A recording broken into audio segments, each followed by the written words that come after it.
Today our reading is from Acts chapter 7 verse 51 through to chapter 8 verse 1a. Stephen was one of the first deacons of the church, whose role was to minister to those in need, like distributing food aid. Luke relates how he died as the first Christian martyr. Those who followed Jesus were being persecuted, and he was giving his testimony after his arrest. A very long speech, all about how the crucifixion of Jesus had killed the very Messiah and Saviour promised in the Scriptures through the ages. Then, to cap it all, he had a vision of Jesus at God's right hand, which they thought the ultimate blasphemy. So they imposed the sentence for blasphemy of stoning.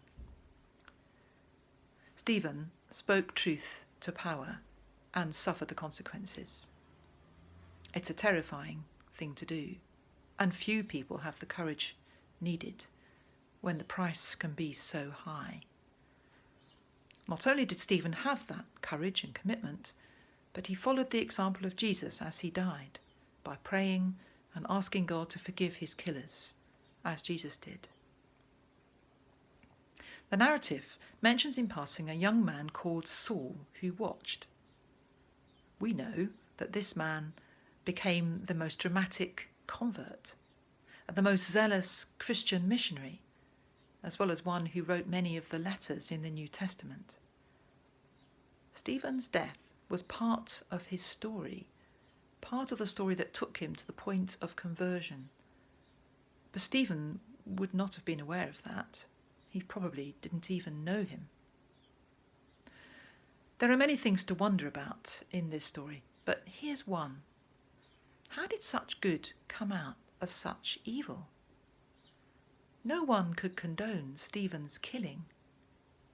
Yet it set Saul, or Paul, on a path which led to the expansion of the church around the Mediterranean and even as far as Rome. Extraordinary. But this seems to be how God works. Look at the death of Jesus. Such an appalling injustice, a vindictive, cruel death of an innocent man. And then look at what came out of it. And, well, extraordinary.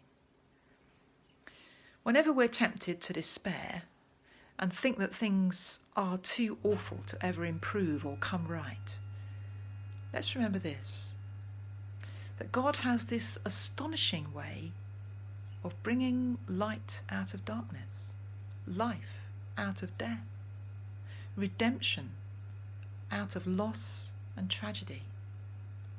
And let's hope again and wait patiently, as the psalmist says, wait patiently for the Lord.